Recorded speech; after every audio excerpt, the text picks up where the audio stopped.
Oh, Call this meeting to order, please. We have no visiting members tonight, so call the roll, please. Mr. Burleson, here. Ms. Evans, Here. Ms. Ardeno. Here. Mr. Mooney, Here. Mr. Epperson, Mr. Peugeot, Mr. Dolbear, And Mr. Ringhausen, sorry. Used to being on vacation. Give location, please.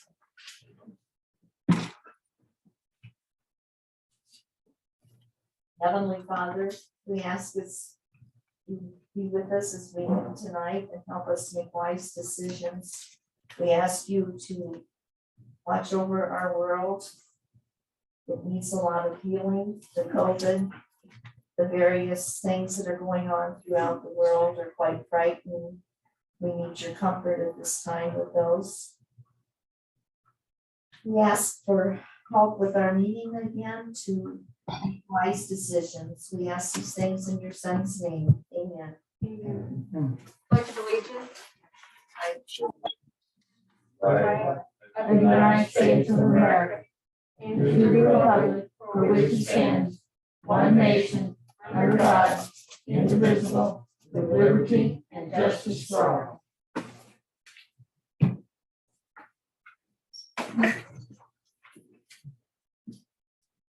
I have one revision to the agenda, and I need a motion to make that change to add the employee retirement system to the marriage reports. So if I had somebody make that motion,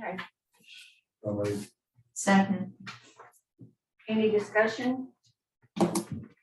If not, roll call, please. Mr. Burleson, Yes. Ms. Evans, Yes. Ms. Ardeno. Ms. Ardeno, I can see you're saying yes. She's saying yes.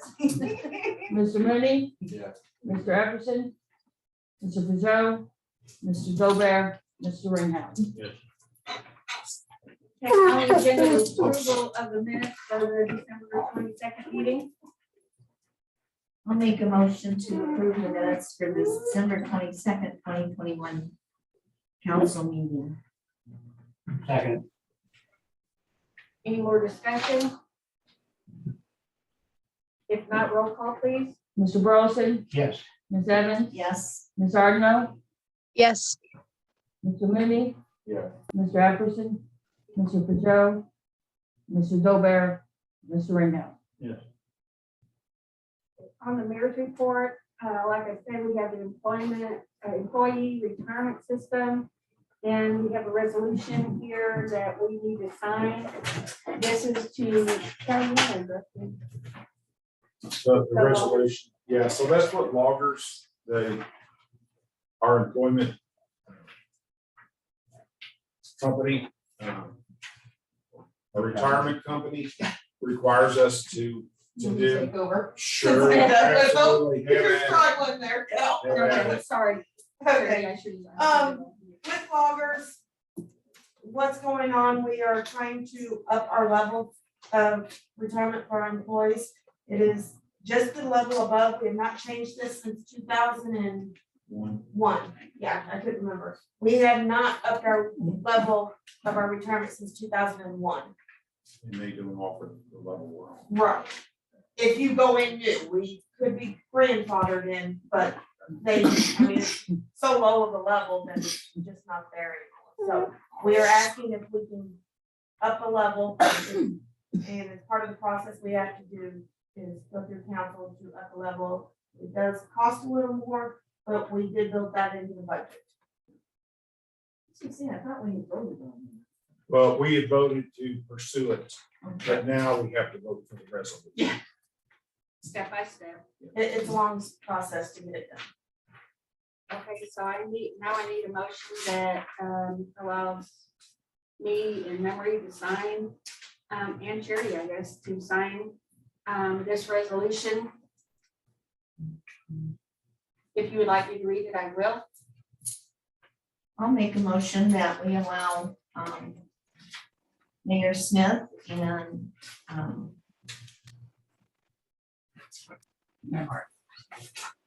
Memory to sign the resolution for the Missouri Local Government Employees Retirement System. Resolution 04-021. Can we make a amendment to that to reflect the 2022 year? So it'll be resolution 01-2022. That's okay, Ms. Nancy? Yes. Okay, I will amend that to 01-2022. Okay. Do I have a second on that? I'll second. Any discussion? If not, roll call, please. Mr. Burleson? Yes. Ms. Evans? Yes. Ms. Ardeno? Yes. Mr. Mooney? Yes. Mr. Everson? Mr. Peugeot? Mr. Gobert? Mr. Ringhouse? Okay, that's all I have for today, so I'm gonna hand it off to Kelly. Okay. Y'all have the email that I forwarded to you from Danes Waste Disposal. Their contract allows in this year to be able to adjust for super price index, inflation, those types of things. And they are requesting a 10% increase. They would like for it to take place in February.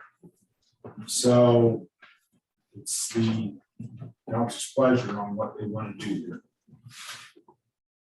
Didn't we just give them a partial, I mean, they had asked for something That was, last year, no, that's 2 years 2 ago. years ago, Yeah, but we didn't give them the full amount they requested. that's correct. Did we give them like 50% of that, or? I think that's right. I mean, I understand with gas prices and stuff where they are, and I don't, And what they call the tipping fees or when they have to dump the landfill is went up and that sort of thing.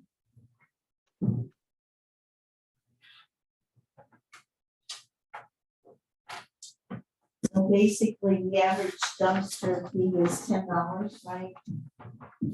I think it's in the area. Ours is 14. We're working here 15, so. It goes up $1, $1.50.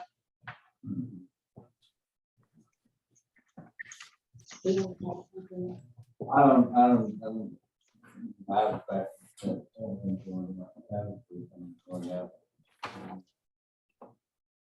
Everything they do, they're in the landfill, dump stuff in. They're paying more for fuel like we do. Paying more for insurance, paying more for health. I mean, if they can get it. I don't know that we can't do something in between 0 and 10. And get through their lease comes back up in 2 years. Get them through this. So, I mean, I'm in favor of 5% or so to help them out a little bit. They do a fantastic job. And they do pick up large stuff, if you call it. Couches, refrigerators, whatever, you put it up and it'll be by if you let them know you got it picked up. And you never see them. You never see them out on the streets or anything. You act like that. At least the home pickups are pretty much at night, so. You might want to add to that. Nobody wants to add to that. Well, you know, minimum wage is gone. That's a big hit for them right there. Yeah. And, you know, like I say, the price of gas gone up. The dump has gone up and everything. They need a little bit more. If we can do 5%, I'll guarantee you it won't touch what it's going to cost them.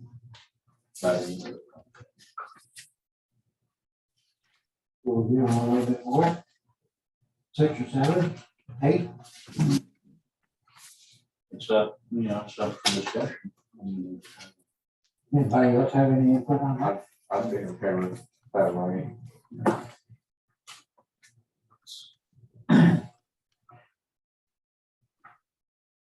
I hate to see I us. mean, 7 doesn't bother me.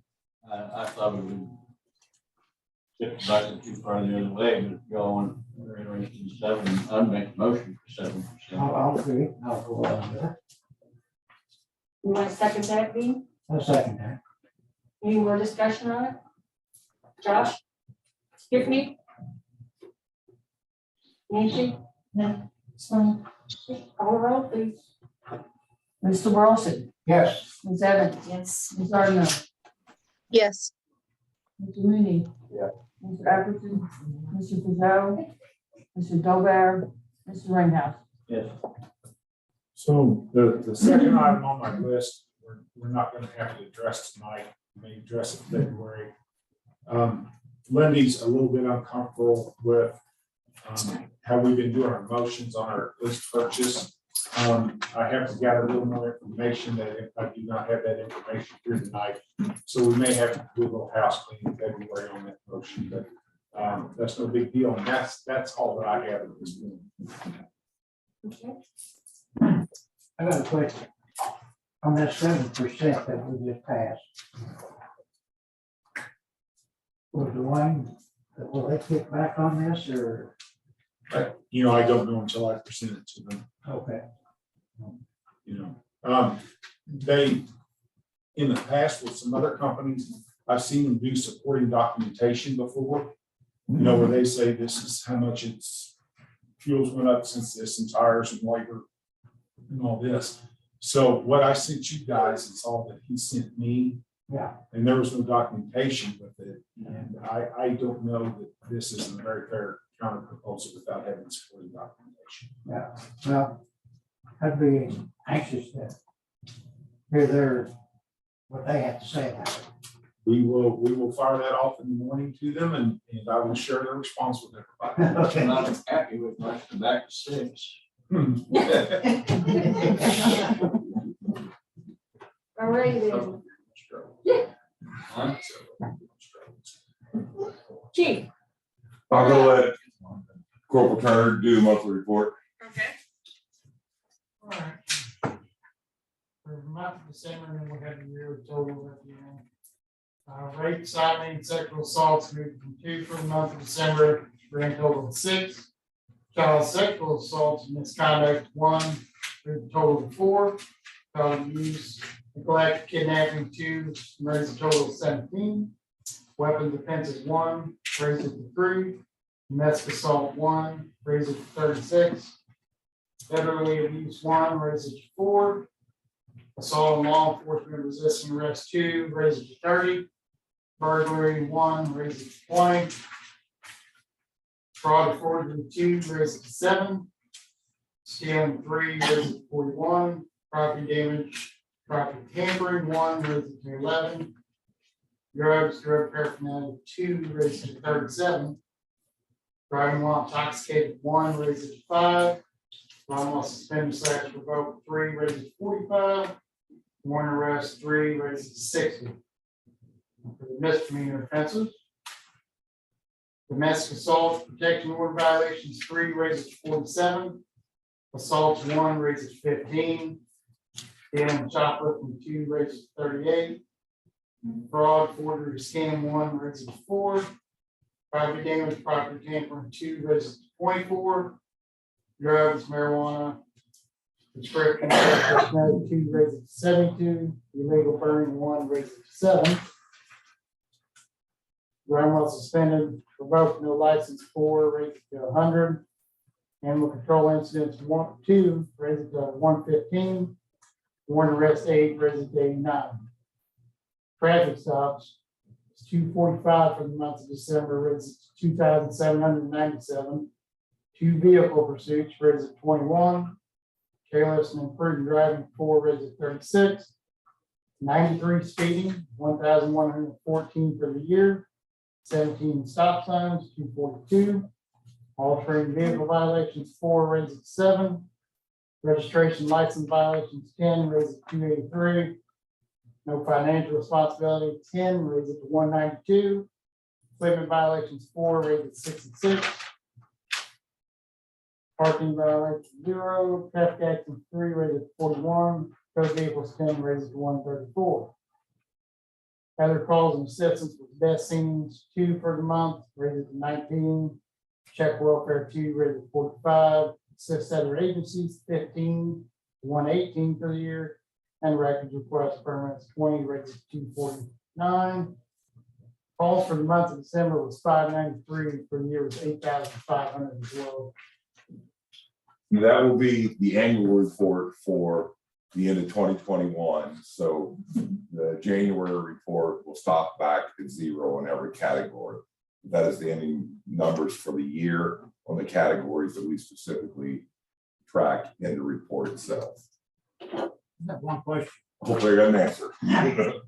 No, after this big snow that we had, you know, I noticed that one guy come up the hill there on a four-wheel, Yes, had snow blade from a, you're not by the MRE. we do not, we consider that agricultural. Agricultural is exempt because they're doing that. Our ATV violations that we have reported have predominantly been young kids that have been doing donuts, speeding up and down the roadway. Normally, we'll give, like the first time we make contact with them, we'll give them a warning, advise them that they're allowed to operate on their private property. They cannot operate on the roadway, they cannot operate in a park. And then usually if they do it a second time, is when we take action with that particular individual. Yeah. Okay. And then what we do is at the second time or the third offense, or fourth offense, what we do is we go ahead and we confiscate the ATV at the same time. A lot of the people that have been causing them violations are juveniles. We run that through the juvenile court system. We do an F11 form, which is the form the juvenile office puts out and refer it to the juvenile office. Now, if they're 15 and above, then we can actually issue them a citation and traffic court. And that's situational, depending on, hey, what they were doing and if we warned them before. In that particular case, we can do the ATV. An example that I can give for the ATV is that we have a group of young teenagers and pre-teenagers that have violated that particular ordinance numerous times. We've got numerous complaints on them. And then what we do is we normally speak to the parents also. And if it's a repetitious thing like that, and then if they don't do it, we'll write the parent for parental responsibility. And we advise them, you know, we advise you, we have warned you, we have told you you're responsible for your child. And we have a couple of cases where the parent is going to the municipal court because their child has continuously been doing that multiple times. It's fair enough. I was just concerned about him because he's performing a service to Yeah, a lot of people. we consider that agricultural, to clean it out. I mean, obviously, if you're doing donuts, speed up down to file one, then we would have a completely different conversation, but we're considering it for agricultural purposes. You're doing, driving that very responsibly. Yeah. Yeah. There's no thing about that. Another thing. Go ahead. Go ahead.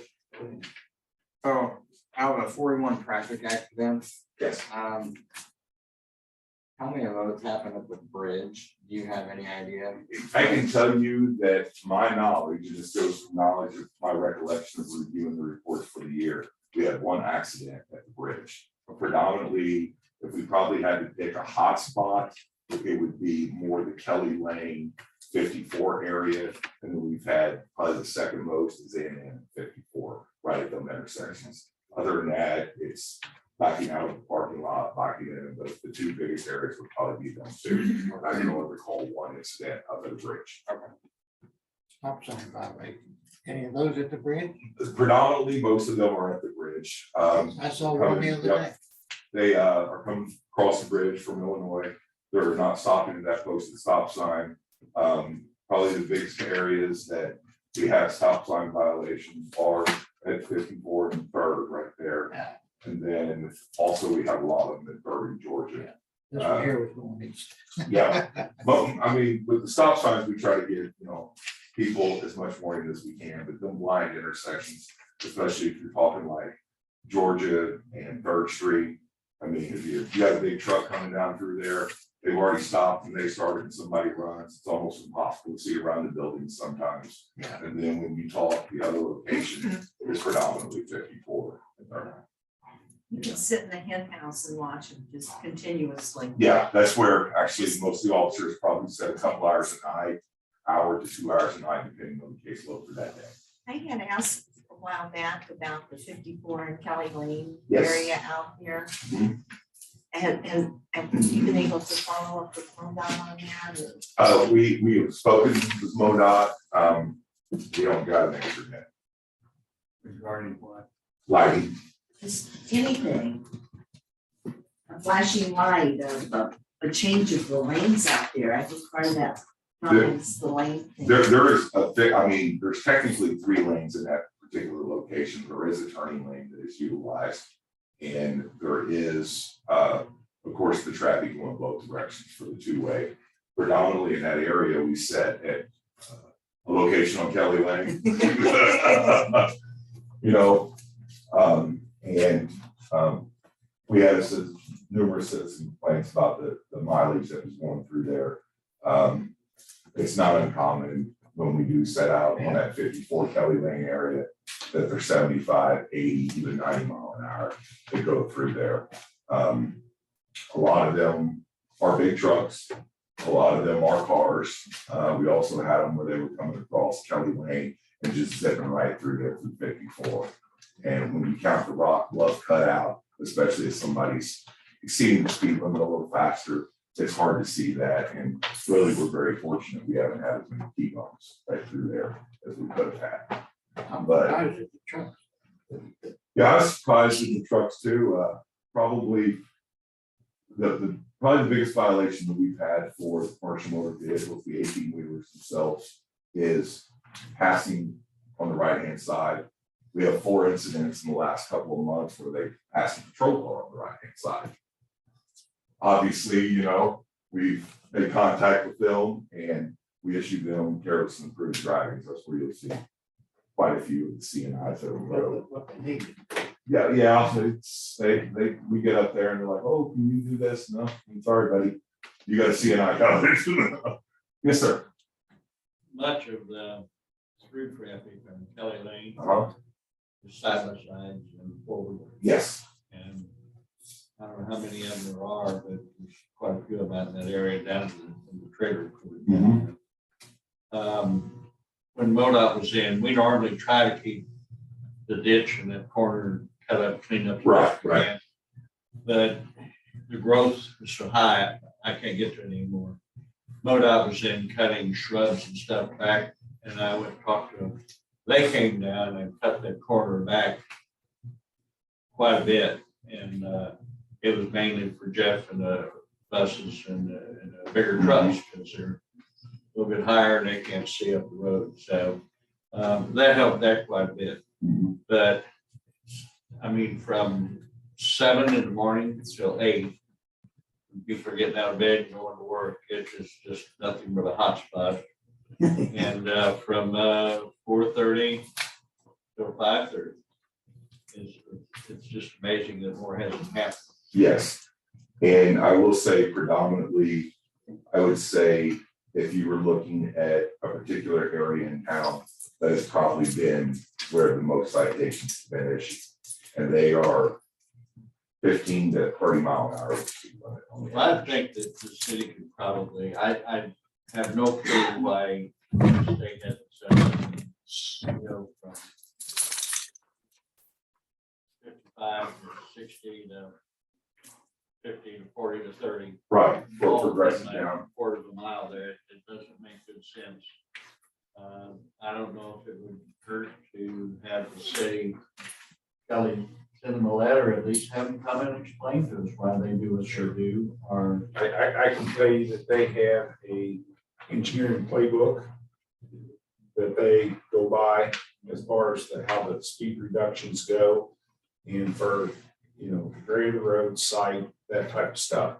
But I'd be more than glad to reach out to them and, you know, if nothing else, at least get a detailed email from them.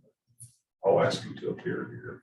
Well, if they look back in their records for the wrecks and stuff there over the years, I've been there 38 years and it's, when there's one there, it's a big, you know, it's usually. Yep, and we've had a couple of pretty large accidents that were in that location.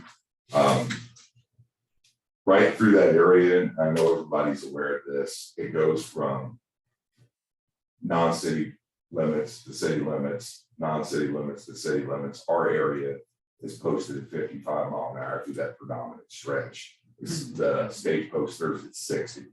Some people are kind of betting on or thinking that if a new highway or whatnot comes through, you know, it's gonna stop that, but currently on the drawing boards, it looks like a 3-lane road if it ever gets through. But it's gonna stop all the way out by the country club, and it'll still be 2-lane all the way into the bridge. Really? So, yeah, so it's not gonna really, it's gonna have a shared Follow lane effect. passageway all the way up to close to Louisiana, and it's still gonna jam it all down in the 2 lanes, so. I mean, these are things I think we need to be kept a little bit more aware of than what we are.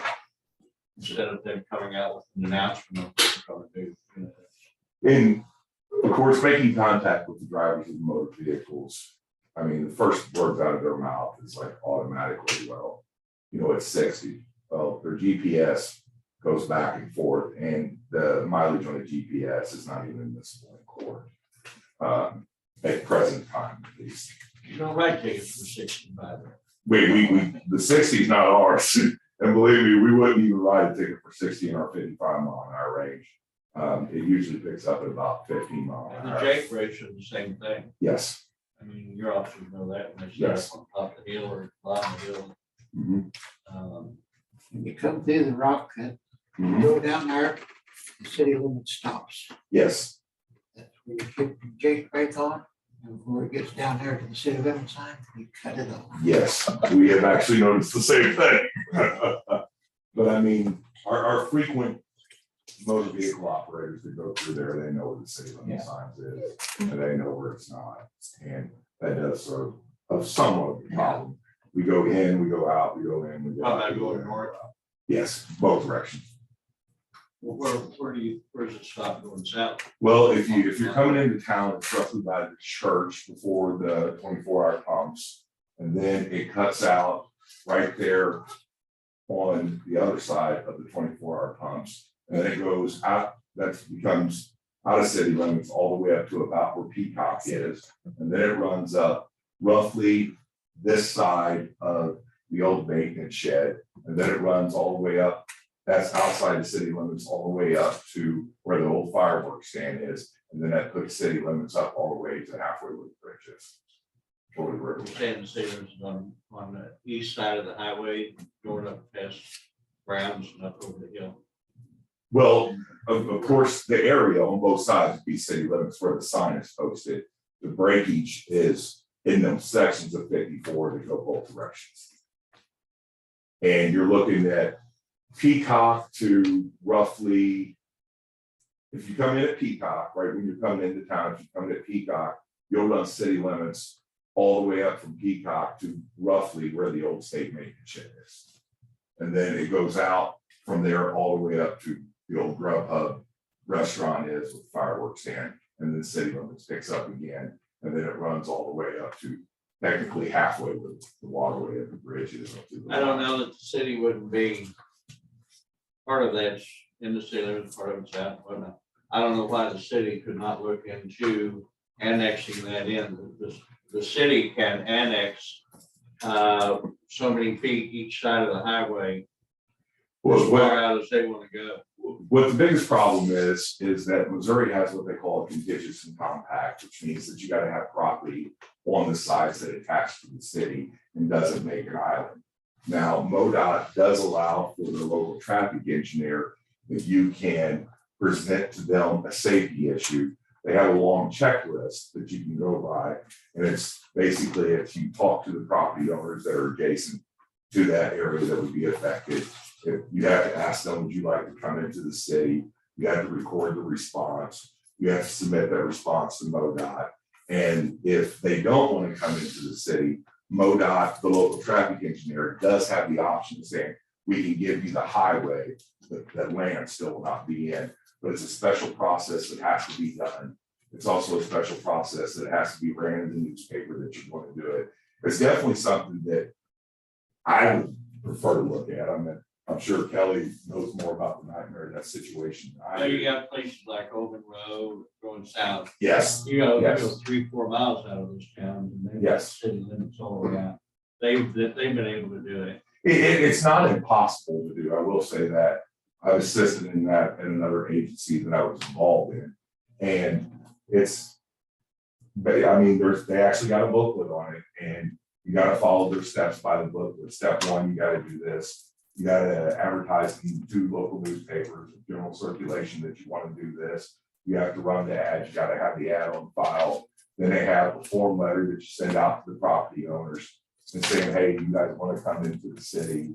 They make a decision at that point. And Kelly would know a whole lot more about this than me. If they say yes, there can be a problem with getting utilities to them, such as water and sewer and things of that nature. But if you go through the process, MoDOT, local engineer, like the regional engineer for this area, can say, we'll just give you the highway frontage, but we would have to have something presented to the council. We would have to have your guys. That's all we'd be looking for is Just, yeah, well, to be completely honest, from the standpoint of myself and the officers, it would be a lot easier. I mean, we get, take for example, you're coming down from, you're coming back up the hill, you're over by the state shed, and all of a sudden you're outside the city limits, and we're coming from city limits to outside the city limits, and somebody's acting a fool, and they're running 100 mile an hour in that stretch. And then they're like, oh, the cops won't do nothing to me. Well, we can't. It's not our jurisdiction at that particular point.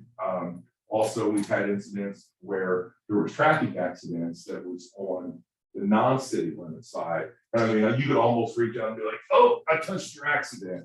And we're like, well, technically that breaks it for us. And then we have to call the county who doesn't do their accidents to say highway patrol. We need to be more.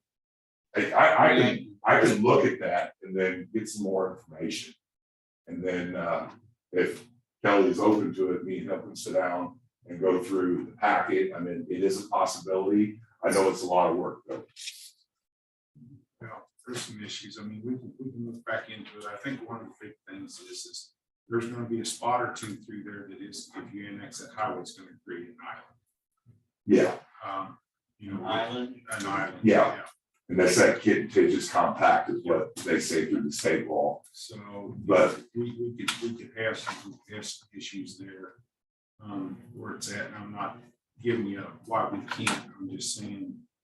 That there's some things that could be tough to overcome, but we can dig back into it, and there may be some. Where would an island be? So right there at Kurt Love's. Yeah. Or Rain Sharon's, right there, if we annex that highway in, that a lot of that portion in there would be an island. Over on the south side, Where he lives? where Sharon lives. And from past experience, I can say that for safety aspects, MoDOT can also look Because at if you that annex the highway. in and say, front, if you guys you get the have highway and we say it's for safety and response, to that can override city limits, right? that local traffic Be surrounded by. and override that statute. Say, yes, you guys can do On the sides. They were So all- that area. that. Yeah. From, when you come to the right, lot coming towards town, Right, that's the usually. city limit sign. City That limits. city limit sign, then the other city limit sign. Create an island. You can't write it Across the nation. across the That's state state statute. Not, And we that's can't, something I would- I would like, if get- you look at it from the area, when you're coming to the rock cut Where it was at. and you're going outside of town towards Bowling Green. If you look at the area where the old maintenance shed will be on your right side. Yeah. That's roughly a little bit up from that on the guardrail is where the city limits actually kicks back in. Yeah. And then it runs to Kelly Lane, past Kelly Lane, and goes all the way up to Peacock in that area. Yeah. And then that's where it picks up outside the city limits again, until you get out by MFA. Yeah. And it's, the city limits are posted on both sides of MFA. Okay, so, can we take up this discussion? You guys can come in and talk to Will or Kelly and we can use this. Yeah, we could, I'll get some information. Kelly's a fountain of knowledge and always says stuff, but nothing but compliments there. One of the things that we're gonna start adding to the police report monthly is we're gonna start adding the K-9 report also. Obviously, the K-9 was a large purchase for our community. It was to clean up our community from illicit drugs. Hopefully that would increase public safety across the board and definitely would have an impact on overdoses. So what we have done is we got a report management system that tracks that every month. It's really two purposes. One, it allows us to capture the statistical data of the activity of the K-9 itself. Plus, for Officer Emily as the K-9 officer, when he goes to court, he has to show how many deployments he's had with the dog, how he's kept his training, all that has to be documented and kept up with. And the judge will be able to ask at any time, so the prosecutor and defense attorney, can you show me your training records? That allows us to track that training record and allows us to track that deployment.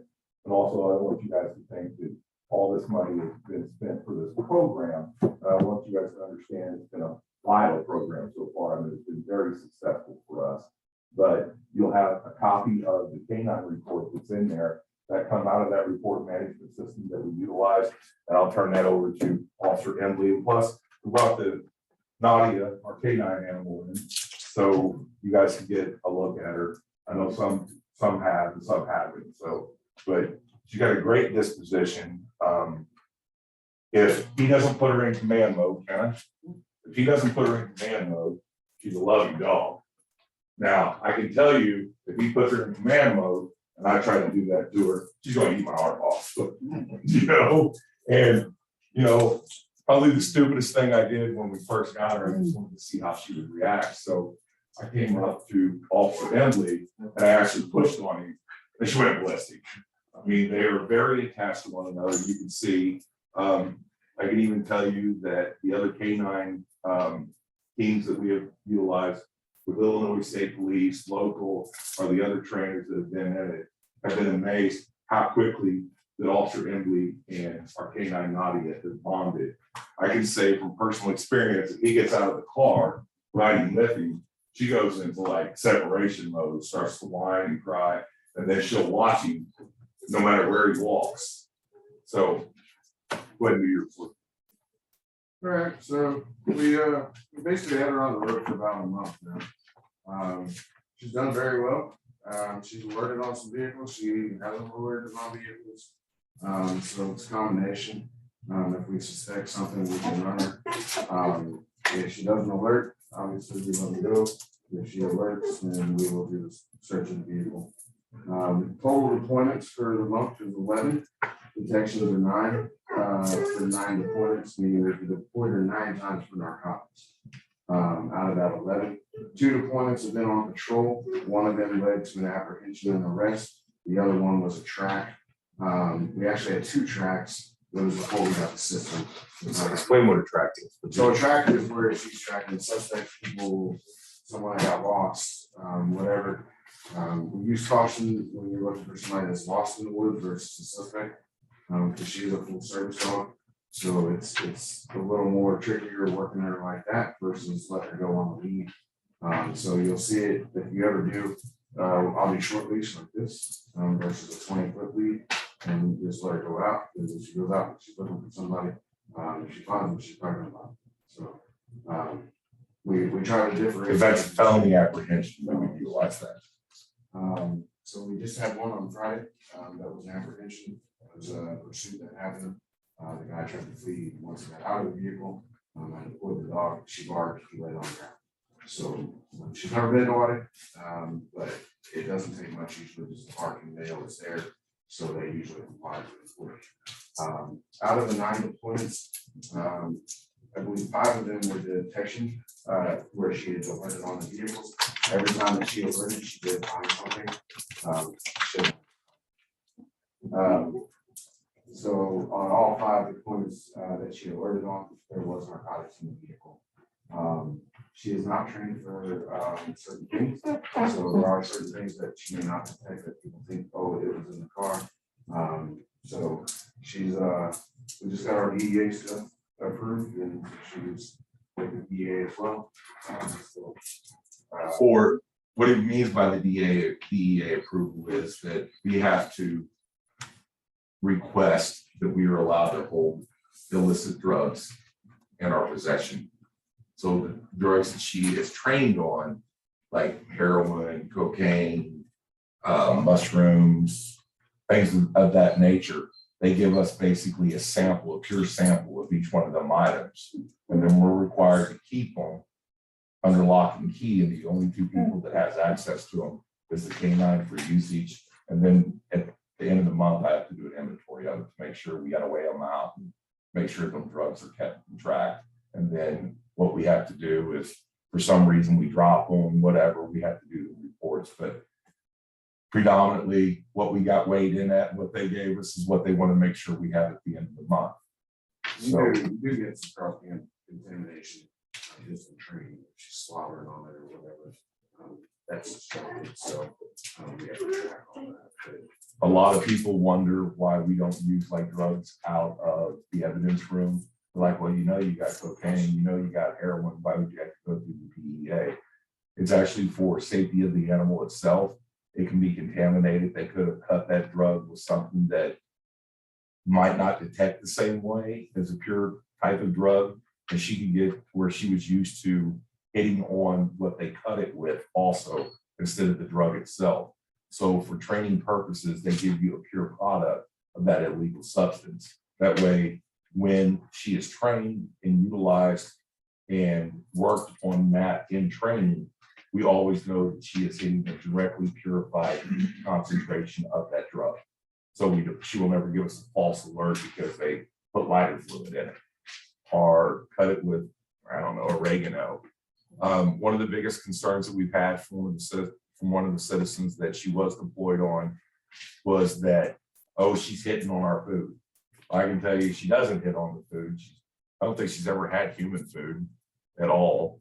And I can tell you that I've had food in the car and she didn't eat it. I'm a fat boy, I like to eat, you know, and she didn't hit on it.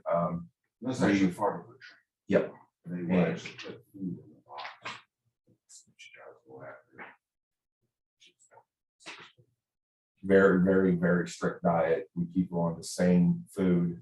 I mean, you can tell she's an extremely alert dog, and you can tell that she's already bonded with Officer Embley, and we're very lucky that as a working team, they have bonded. Tracking, some people ask us questions we had to track, the guy ran from us. It's conditions for the dog too. So it was -3 degrees. Yes. We tracked for about a little over a half mile. Yep. She starts picking up her paws and stuff. It's really cold. So I turned it to track, obviously her safety is priority. She's no different than us as an officer. So, you know, there are certain things, man with a gun or woman with a gun, whatever. She's gonna be deployed. I mean, we know that she's a fool, but we don't intentionally track her. We did terminate that track. That track was for a suspect that ran from us. Myself and Officer Embley was the one that ran the track. Usually you have 2 officers to do that. He needs to concentrate on the dog, where the dog's going, and another officer is there in case they jump out or do whatever. And it was extremely cold that night. Even with blubber, it got cold. I can promise you. So, but we tracked the individual to where we believe they were, and then we're utilizing that for future information to possibly get a search warrant for that area. Any questions? I don't know if I understand this chart or not. So that's the way the system breaks it down. So an easy thing to do. So like the first page is the days of the week. So it's just Sunday through Saturday. So that tells you like where the busier days are. As of right now, the way it's been set up is Sundays and Thursdays have been our busier days. Don't know why, whether it's the officers calling me out, whether it's the shift that I'm working, those are our higher days right now. Thursdays, I can understand. I mean, you get a lot of Thursday things and all that stuff that people do. And then, so traffic's a little bit busier. officers are calling more to get you out there, you know, because they suspect something in the vehicle. Sundays. Gonna answer Sunday, it's just the way it's tracking it, I don't realize it because I don't really pay attention to all, I call out every Thursday or whatever. I work my normal shift and then I'm called out as well. Then it'll do it by week, it'll break it down for the time frame that I did it. So I actually did it for December 15th is whenever I set the date, but I guess the 12th was that Sunday, so it just went ahead and backtracked to the 12th. So to break it down per week, then it breaks it down by month. As of right now, we have not assisted in other agencies for narcotics, so you do not see that on there. She will be certified in Illinois shortly. And we have talked to other agencies about assisting with them as well if they need it, as they helped us in the past. So we want to kind of extend our offer to them as well. Vice versa, they've offered to bring their dog over here if we need it. The other canine and I are on opposite rotation. We kind of work he's on my off days and I'm on his off days, so it kind of works out. I can go over there, they don't have to call him out from home, vice versa, we can call him over here. So that was part of our plan with them. Then it'll show you how many are arrests. It says without bites. We haven't had a bite yet. So once that ever happens, if it ever does. Hopefully never. Right, you'll start seeing that color change. So it'll break it up into 1%, 3%, whatever. And then it'll tell you at the top exactly what the colors mean. The detection statistics is the deployments versus the environment. I have to list the environment. So on the app, whenever I do it, it automatically selects the weather for that given moment. It tells you the wind speed, the humidity, temperature, all that stuff. Sometimes that stuff gets pulled into court saying, you know, that may affect something. So we always document it. Detection environments. So that's what are we doing? Is it an open area? Open area would be like a room like this versus vehicles that you see. We have a lot of vehicles. Like a big puppy. So we do. She tried to eat me last week. So we do a lot of vehicles. That's our primary. We do open area. We just had an incident where we were called and it was an open area in the hallway. She ended up detecting on the door of the apartment. We knocked on the door, people at some church, we did locate some stuff in the house. So she gets a positive alert for that as well. We get all the equipment in, we'll start up to do a demonstration. On how everything's on back. Hopefully we'll be here the next week or so. But it's been over. I know how it works. I walked out the building the other day and he was in there, he was in the car. He parked it. Exactly. Especially if I'm not. Tell you, I wouldn't pet her if he wasn't around. If I'm not around, Dad was saying that she definitely has some separation anxiety, which is pretty normal with these dogs. They eat with us, they sleep with us, they ride with us all the time. She's in a kennel at home, so she is in a kennel. But I mean, obviously, I'm there with my other personal dog and stuff. So when she gets to walk around, but she doesn't get to come out. I mean, she's a working dog. So her play times and when she comes out of that vehicle, we go to the local parks, we throw the ball, we do some training, stuff like that. So anytime you guys want to watch training, whatever, just let you know or let me know. And if anybody wants, we plan on, we have some videos where she was training. We'll be happy to give them to any council member that would like to see her working. And it's from everything to what she did during her certification phase. And we haven't made any like in-house videos yet, but we do have them. If you guys would like to see them, then we can give them to you individually. I think it would eat up a lot of time because they're probably what 10-15-minute videos when she works. Dean will be stealing her ball. I wouldn't touch her ball. We've been asked that question. Will if somebody throws a ball, will she go after it down? It's a particular type of ball that she has. There's odors and stuff in that ball that have been in that ball. So a tennis ball is not a normal ball to her. She could throw a tennis ball. She's probably gonna look at it because obviously she's tall, but she won't react to it. She looks at cats, I know. I can promise you that. She loves it. Thank You know, I always make two jokes with Officer Embley. I'd like to point out that Nadia, the K-9, scored 100% on all her tests. She outperformed the K-9 officer on all her tests. So that's number one, she's in charge. One thing before you close it down, I'm sure you're probably working out something to introduce the dog to the students in the school and let them know what's going on and. So she's a Maybe with the school. she's a full service dog, so we can introduce her to the children. They can't pet her, but she's a full service dog, so us as a city don't look liability if she was to ever just act on that child. She should never do that, she's not trained to do that, but she is a dog. So, there are certain ways you can do it, you can have line up in the hallway, you know, they can put their hands out, she can brush it, so.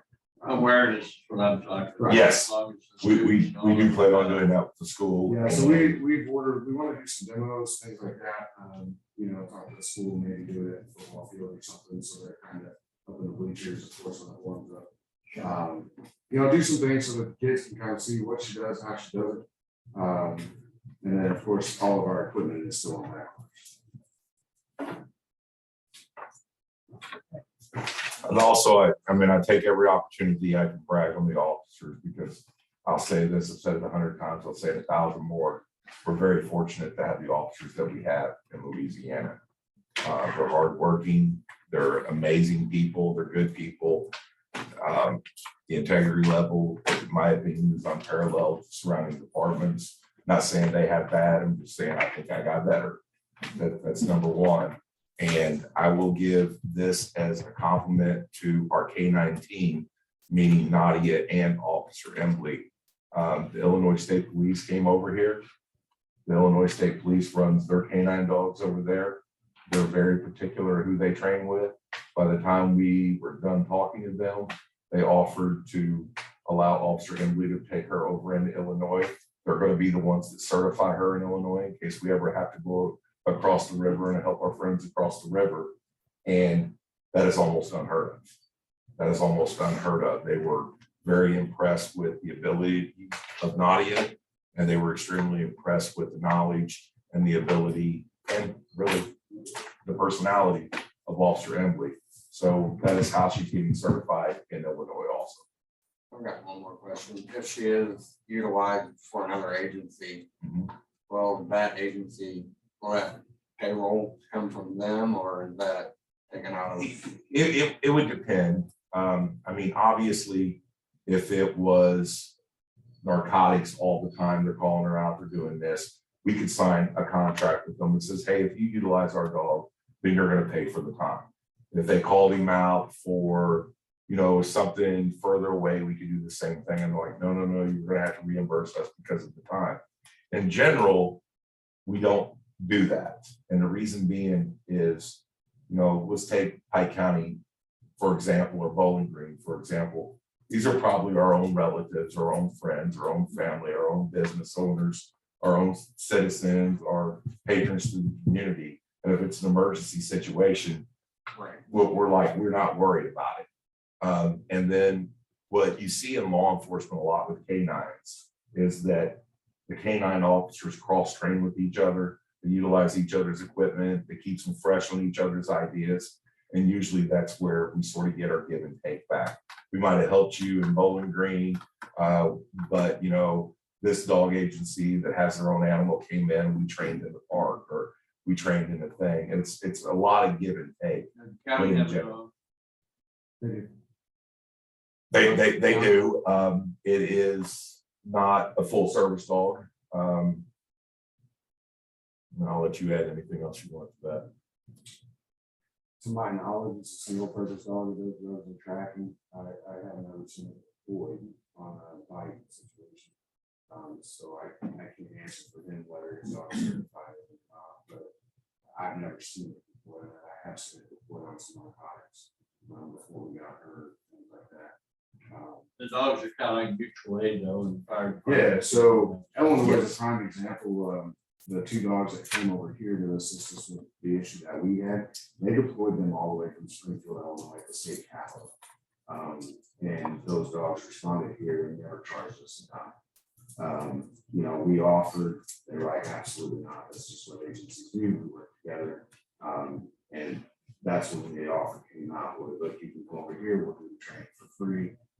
You know, that could save us upwards of $15,000 a year just doing the training. So. It's a lot of give and take. I mean, I will say that unless it's an emergency situation, or unless it's a very unique situation, it's not gonna be like, hey, we wanna run your dog up and down 61 and set with us while we're doing it. No, not happening. But you know, if it was something that, So you run 9/11 was an example. You Yes. run dogs up there, you're with FEMA, so you're paid from FEMA. yeah, for emergency You funds. know, you're paid by FEMA, they don't need, the city doesn't get the bill. If you deploy them, so the city wouldn't pay you to go there. They were just utilizing the dog. And then they So- reimburse back. And that's the severe circumstances, certain criminal.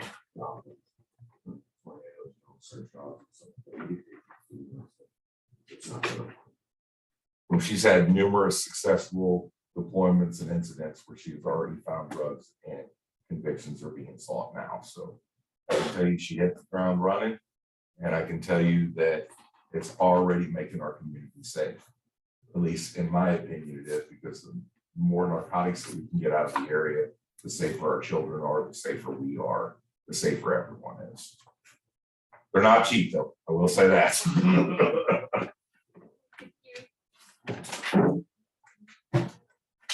Okay, I don't know if I wanna follow up on the lease purchase stuff that Mr. Henderson just said, but the lease purchase that I would like to follow up on is for 2022 Dodge Durango. The current Durango that we have is not a police interceptor package. It was purchased that way as a non-police interceptor package. We've had numerous breakdowns because of that. A police interceptor package has a enhanced braking system, it has an enhanced cooling system, it has an enhanced electrical system, has an enhanced suspension system. We have had brake rotors go out on it. Master cylinder had a problem with it. We've had problems with 3 brake pad sets now. The cooling system problems that we've had with the water pump, the thermostat. The electrical system with the alternator and the computer system output. I mean, obviously, if you define a police interceptor package, then are the things that it's going to be enhanced in. Them are exactly the problems that we've had. Our Durango has approximately 30,000 miles on it right now. Obviously, we retrofitted it for our K9 unit. The more we utilize that as we go forward, the more these problems are just keep sneaking up. Now, I can tell you some of these problems that we have had, the dealership did not want to place under warranty. I had to get into it with an argument with a regional person twice because the dealership said, no, we ain't doing it. One of the examples is the brakes. We had less than 1,000 miles on them and blew another set of brake pads. And I said, there ain't no way, guys, there ain't no way. And that's when we started pulling the documents and we determined it wasn't a police interceptor package. So what we'd like to propose is to trade that vehicle in, that Dodge Durango, to an actual police interceptor package. In the long run, it would save us money probably on repairs. Now, is that a yes? Yes. I couldn't tell you the brake systems are going to go out again. I can't tell you the brake pads are going to go out again. I can tell you that the likelihood of us stopping an individual that has narcotics in their vehicle, they're going to run more than a normal person. They know if we catch them, we find it with the K9, they're going to probably go to jail. So the likelihood of us having a chase increases exponentially. Now, that being said, with the non-police interceptor package, we could, the word is could, and Lindy will probably be like, well, you really can't say that, but the word is could, it's a non-police interceptor package. It's not designed to do what we're doing with. Now, could we be held from civil liability? We could. Maybe you could jump in and tell me, Will, shut up, good God. But because it's not a police interceptor package, and we're utilizing it for it, we could, if something goes wrong and an officer gets hurt in that chase, we have a civil liability. We could have the front end fall out. I don't know, as an example, we wreck into another car because the front end fell out. And they're like, well, why are you guys using a vehicle that's a non-police interceptor package? We could, can't say we won't, can't say we will. I can say we could, and the likelihood exponentially keeps going up. When we purchased the Dodge Durango in the city of Louisiana, they paid $42,300 on it. That $42,300 came the way it is. They retrofitted the equipment that's in it as police devices, and they put it in a vehicle that doesn't have a police interceptor package in it, which doesn't have that cooling system, doesn't have that braking system, doesn't have that additional horsepower, doesn't have that steering components. The police package has a shifter that goes up here because the ones down here are known to break because you're rough wrong. Ours broke. That was one thing they didn't want to carry under warranty. Again, I called the regional manager on that. We got it covered. I'm like, look, it's like 25,000 miles away, bro. What are you guys thinking? I mean, you know. So what our proposal would be is that we're utilizing that as the K9 vehicle. A K9 vehicle that is a true police interceptor package. And when a little bit of background, when that Durango came out, it was not designed for police package. It wasn't even available. They put them in the Michigan police trials. It failed miserably in these areas. Unfortunately, that's the vehicle that the city purchased. And I say unfortunately for us, because we got to deal with it. Now, they went back to the Michigan trials in 2022, and they have done outstanding. Matter of fact, they outperformed every vehicle package that had the police interceptor in it. We will have to get the items that are needed for the dog. I mean, right now, we're makeshifting it. We talked to the trainers, they said that's fine that you makeshifted, but we need to get to the point where everything's there. We put a substantial investment in our K9 teams, and we need to make sure that we give them the tools to be successful. An actual K9 Dodge Durango 2022 is $50,767. That's for all equipment that goes into it. And I know some people are like, well, why can't you use the equipment that's in the other one? They retrofitted. It was retrofitted. It will not even match up to the actual PI packages. So that being said, we have did the math. We have spoken to another one of the Dodge dealers, and that's where we got that number of $50,767. They have indicated that they would give us a $24,000 trade-in on that vehicle towards that new vehicle. So you're looking at 26,000 and some change difference. Now, that being said, if they would have got that, if the city would have purchased that PI package originally, you were looking at 7,000 some change difference. It wasn't. That's the spot we're in. So what our request would be is to do a lease purchase, trade that Dodge Durango in, and actually get the vehicle and what it was designed to do, and have the equipment for what it was designed to do. And then hopefully completely void, or at least limit our liability, the safety of our officers, the safety of the community, and have the tools needed to make our K9 team successful. Some of the things that are needed besides the lights, the sirens, and all that are a transport K9 insert that goes into the back of the Durango. That's where the dog can't carry anything out. That is a $2,225.34 package. Then you have what they call a heat sensor deployment unit. And what that basically does is allows us to keep the vehicle cooled and allows it to be heated. It regulates that temperature.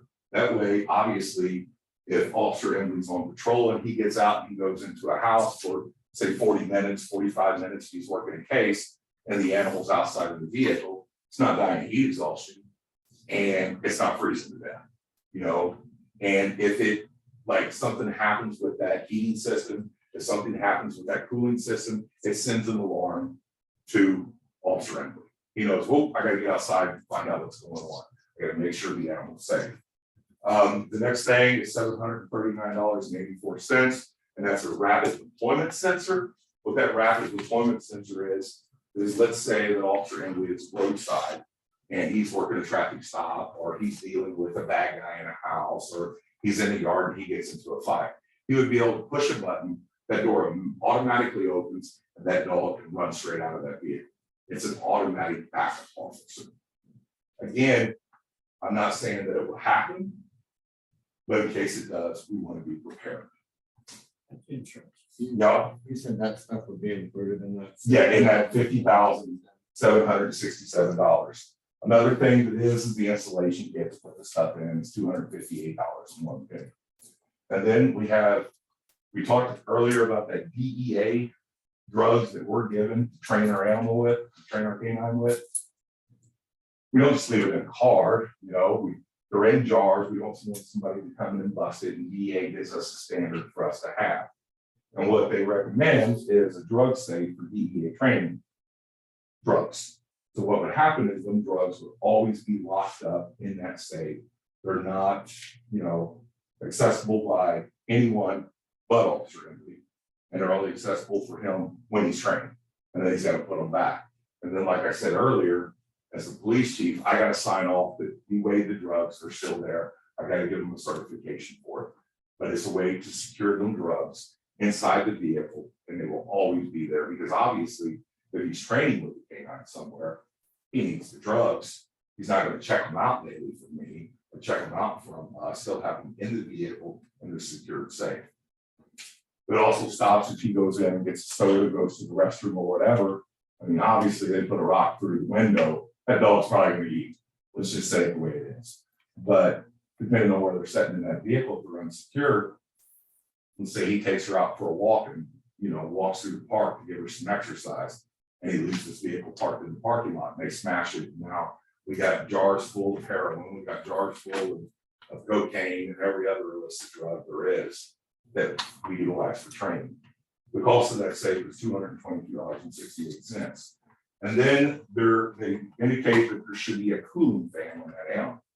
That cooling fan is circulating air. I can tell you, I'm a fat guy. When I sleep with the fan. Makes me feel better. You know, it's the same thing for the dog. It circulates the air and helps that circulation inside that vehicle. That motorized fan is $77.58. Now, when they try to sell us the package, they try to sell us all kinds of other stuff that we already got basically rants out for. Like, we ain't buying a $3,000 radar unit. We don't need a $3,000 radar unit. And if we do, we're going to get it on grant. We're not getting it from you guys.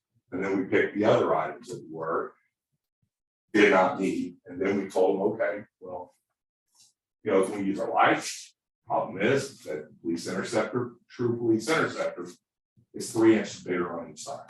The lights don't match it. Problem that we got a police interceptor a police car that doesn't have a police interceptor. You look at the siren we can use. You know, some of the other hookups, like the transport cage that we have in it, retrofitted in, cut down.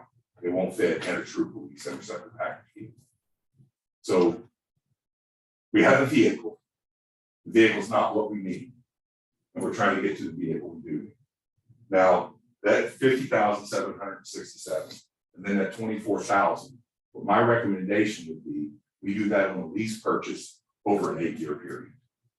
It's approximately $5,000 a year, and that leaves us shorter on the last year than the first 7.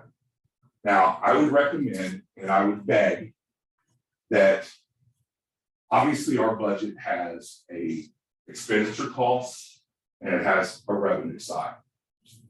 Obviously, if we go over in expenditures, but our budgeted area, we were shorter on something else, as long as we're under as long as our revenue is over our expenditures, what I would request from the council, if you guys approve us to get the new Dodge Durango, the 2022, that the money that we are over in the good for the revenue, after it takes any shortfalls, that money be pushed directly to that vehicle.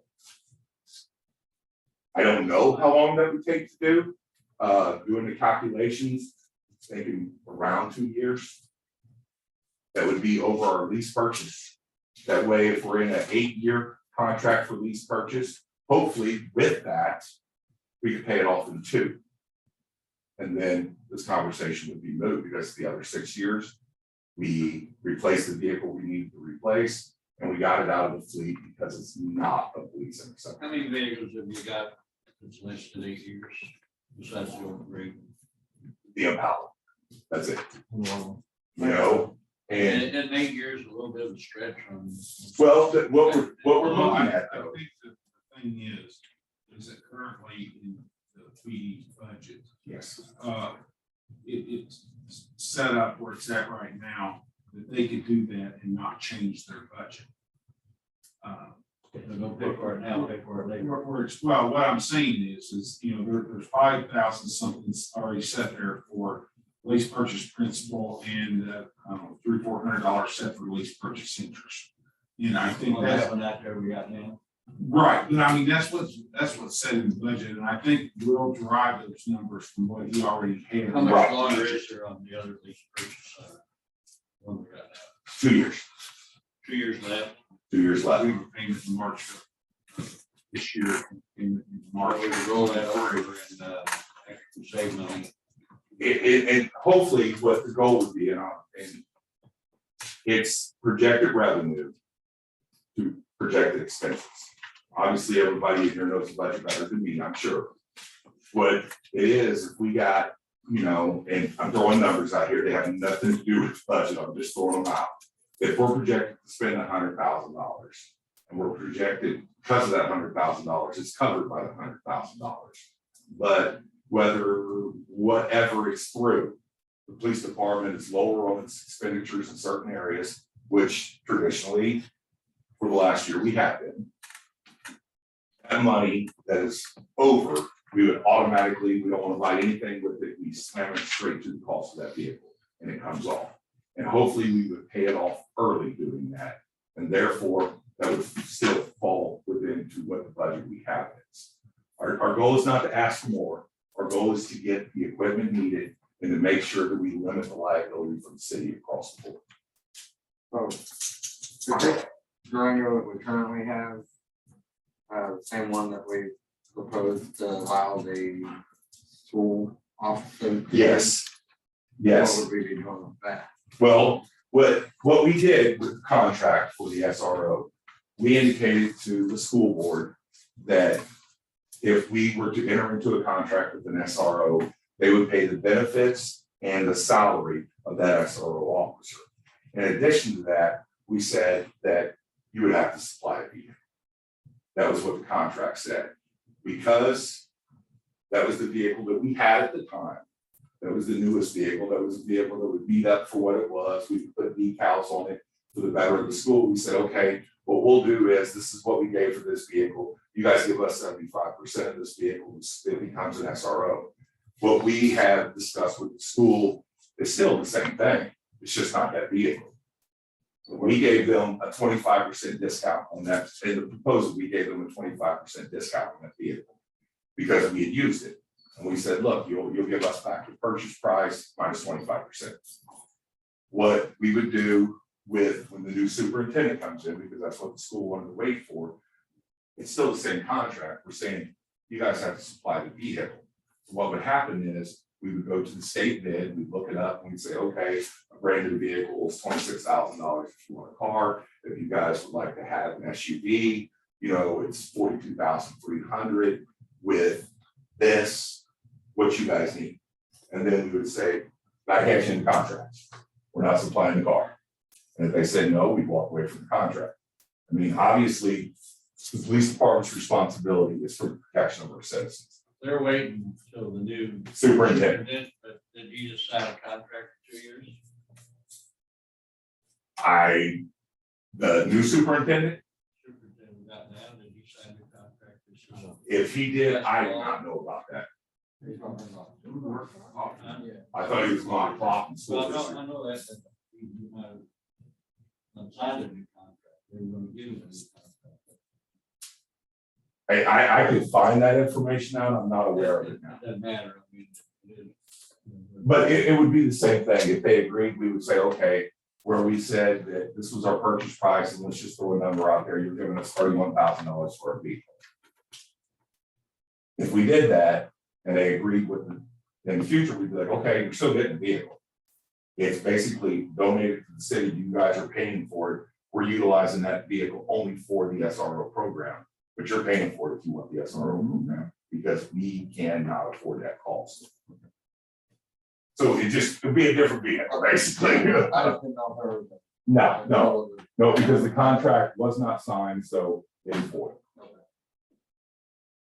So I would ask that, we do that over an 8-year period.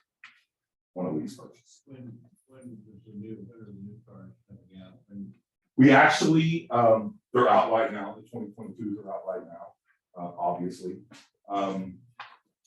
If we take a 2022, there is a 2022 that is already sitting on the lot, and we told them we were going to present to the city council tonight, and they're not allowing anyone to look at that vehicle at the moment. If it's not approved, they're going to sell that vehicle, and then we would have to go on a waiting list to get them Dodge Durangos. That waiting list could be anywhere from 6 to 8 months presently.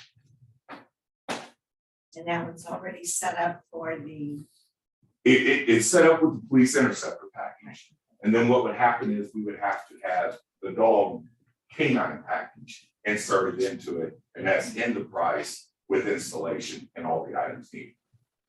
And basically it would be what we have budgeted now for 8 years. And again, I would request if we are lower on our expenditures and higher on the incoming funds, that the difference we push directly to that vehicle. And then that would even alleviate the budget and assist even more overall. And I know people are like, we have more than one vehicle we need to worry about. We do, but I will be working on USDA grants and other grants to get built. How is this lease purchase agreement contemplated? Who are the parties? Are you going directly through the dealership or is it going through the bank? It'll be through the bank. Just like the other one was, we'll work. It'll be through the bank, okay. Is it possible, Chief, to authorize the process going forward, but to have the final contract come back to the council? Yeah. Because I need to make sure that the contract is actually going to say all those things that actually might, like, is there going to be a payoff advance payment clause, or is there going to be a penalty for trying to do that? I mean, I think we can write that in, but I just want to make sure. But when we spoke to the bank today, we went over and spoke to the loan officer today, got some more clarification and information from him. There would be no penalty for early payoff. And I mean, you can never say how much revenue is. We can anticipate, we can project, but we don't know how much revenue. We do that over like basically a 3-year or a 5-year span. I think we use 3-year right now. So what we do is we look at how much money was brought in from any revenue that was collected by the city police department. I have no idea what it's going to be.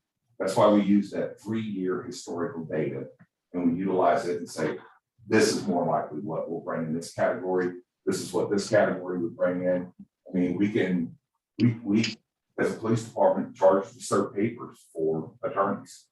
That's $20. I could say we serve 4 papers a year. We might serve 400 papers 1 year. And then all of a sudden we're from $80 to $800. Well, when that revenue difference or cost projection revenue difference, what we suggest is whatever that money is, we don't want to touch it, throw it to that vehicle. It pays off that vehicle early, hopefully.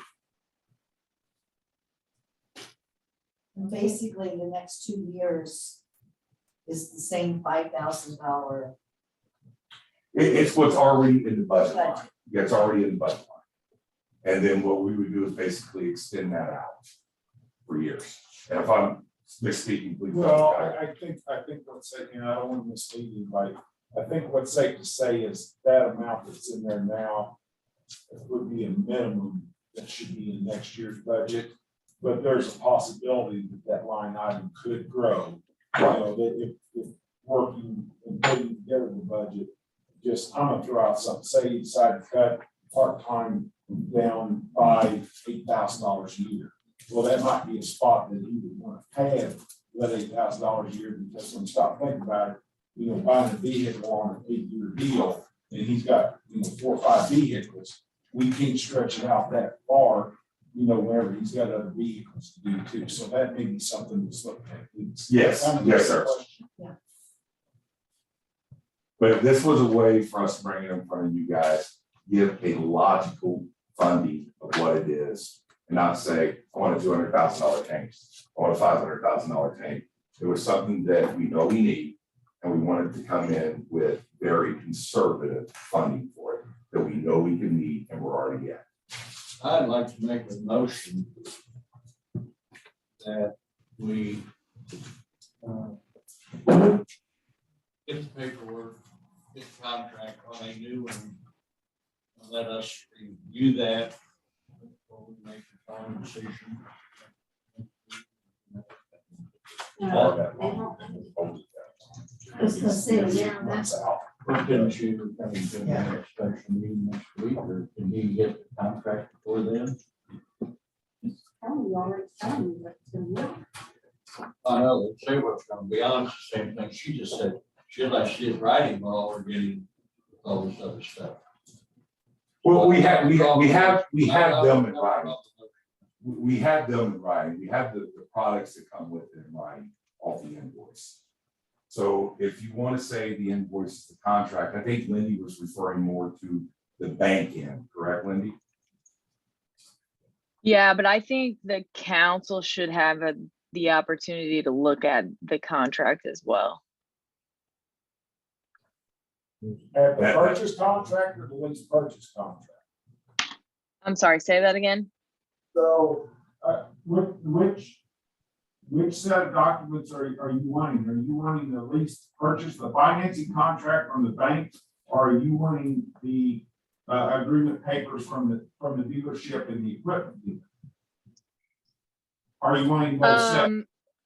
Just the documents that the council is going to be executing technically, or this on behalf of the city will be executing. So if that's the final lease purchase agreement, then I think that's it. The lease purchase agreement is going to pay for all of that stuff that's coming from the dealership. Is that right? Yes. That's correct. I think you can include those things like in the package, but I think they should have the opportunity to make sure they've seen the contract too, because that's what they're binding the city to, theoretically, in their decision.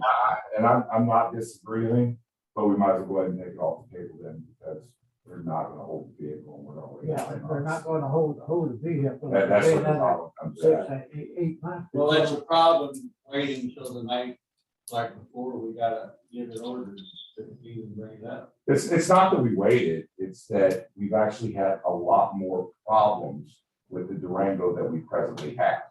And the So problem- I'm sorry, I'm confused, Chief. What are they wanting from you tonight Well, in order to hold it? I'm sure that if we had some type of nod from the council that this is what we're looking for, contingent upon this particular thing, they would hold the vehicle for us. I would assume that, but they're not, every day it's sitting there, and it's not that it's a rush, it's that they sold out vehicles, everybody has.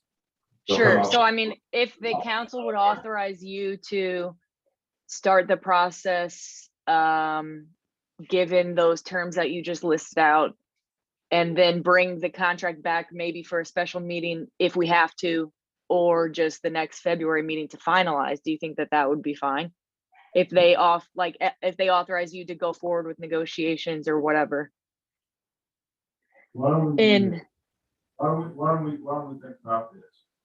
Why don't we think about authorized purchase upon the city attorney's approval of the lease purchase contract, which you get one for tomorrow and send it to her. And Yes, that might cost you a couple days. yes. I And think then that's, if the city attorney's not I agree. comfortable with the lease purchase contract, then we punt it. yes. I think that is a very comfortable and safe way to do it. Okay, then you can just, yeah, send it directly to me. And we can start it ASAP. So we need a motion. Well, I'll make the motion that, we accept, the, program on lease purchase pending, attorney's approval of the contract and she gets the paperwork she needs. A second. I'm not, Trying Don't to- Read amounts and the two moves and whatever in that You- motion. well, can we add to the motion, the additional funding that if we are over on intake from expenditures, that difference in the money from R goes directly to that vehicle? Yeah, we do that. I think that way it's earmarked and we know if we're, obviously, I'm gonna always try to save the most money I can. I think. Would we, anybody- sorry, that. would it be better to just make that determination as it comes up? I mean, do we have to necessarily bind the council right now for that? Or can we just establish that? Kelly, what do you think from a budgetary perspective? I just don't want to necessarily try to bind the future council if there's a way that we can still accomplish the goal without necessarily doing that right now. Well, yeah, and I don't know what you're gonna do. I don't know that it's too irregular to do it within the budget year. You know, they're making the decision on this current budget that we're in, so I don't see that that's too irregular at all to do. Now, if you want to, you know, not complicate things, and you get the motion for the lease purchase in the amount where you're gonna do the lease purchase right now, do that and then do a second motion or do it next month about, you know, if there's any windfall within the police department budget is okay, but I don't know that we're necessarily encompassing anything that we would be in trouble for these for this current budget year. That's just my opinion. If it was next year's budget and it wasn't lease purchase, we're talking about from every budget here on out, then Yeah, just for the current budget But year. I just mean, for the current budget year, I don't, but. I mean, the goal would be, I mean, again, obviously, I would save every penny I could from every line item I could. I do that monthly, but let's take, for example, that we have $5,000 set aside for equipment, we get the same equipment on a grant. We just want to make sure that in this budget year, that $5,000 would go to this vehicle. Not necessarily saying the budget year after or the one after that, but we said this budget year. Well, I would. Okay. That, no, sorry, I think that clarifies it for me. I thought you were just saying it forever. So I think this budget year is okay. If it clears things up, then it would be easier for, you know, because of the timeliness of having to make a decision with the vehicle. Maybe handle the lease purchase tonight, come back in February and talk about, you know, your budget and see about that windfall. I think that kind of unclouds the matter a little bit and allows everybody to offset. Yes. I think that, I mean, I don't think it would hurt to wait either, just because that way, for one, if there isn't a surplus, you don't need it anyway. So, you know. Okay. Any more discussion? Don't we need an amount in the, You need an amount and. 57.67. yeah, I was gonna say, Bob needs to amend his. It is $50,767, and it comes from Lou Fuse Chrysler in O'Fallon, Missouri. Lou Fuse Chrysler for $50,767. I might be making a mistake by this. Not by what I hear. Okay, and I will amend my motion to include the You're gonna cost take of out the vehicle, $6, $7, $8 months. $50,750, purchase from Ruth's. Chrysler, yeah, Blue Fuse Chrysler, St. Louis. O'Fallon, Found 50,767. yes. 50,767. Purchase for Ruth's. Second. Any more discussion? Don't worry. Mr. Burleson, Yes. Ms. Evans, Yes. Ms. Charbonneau, yes, Mr. Mooney, Yeah. Mr. Everson, Mr. Peugeot, I understand. Mr. Gilbert, Mr. Rainvent. Okay. Anything else? Not until closed session. That's it. Chad's not here for budget review. No problem. Any old business?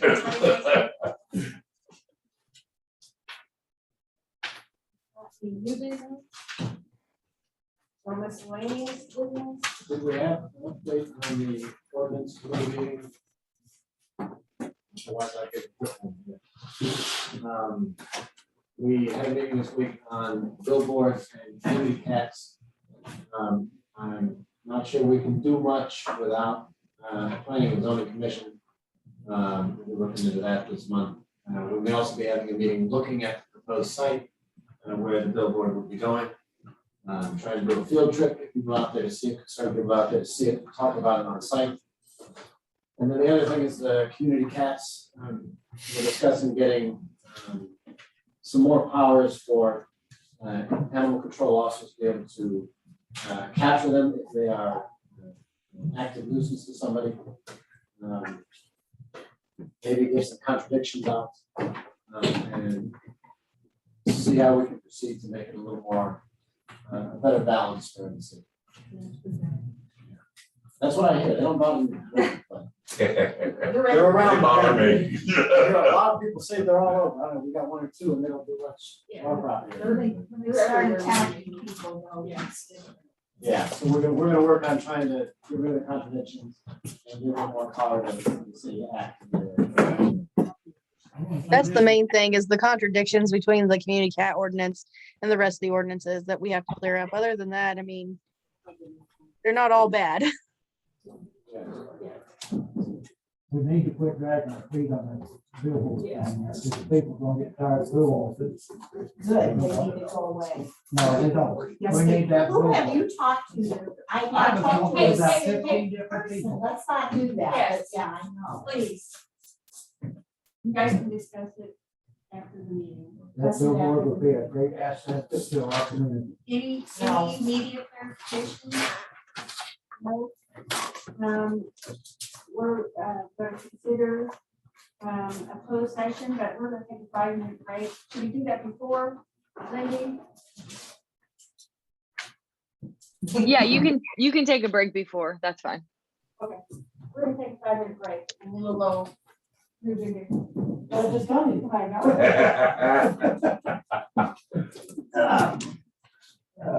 Get out of here before we get in trouble.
It's not that.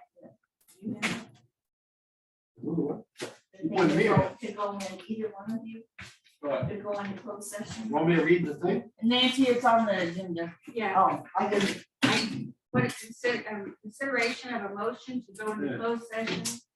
I'd like to make a motion to go into closed session for the purpose of revised Missouri statute, section 610.021, subsections 1, 2, and 3. Second. Any discussion? If not, roll call, please. Mr. Burleson, Yes. Ms. Evans, yes. Ms. Arno, Yes. Mr. Mooney. Yes. Mr. Epperson, Mr. Peugeot. Yep. Mr. Gobert, Mr. Ringhouse.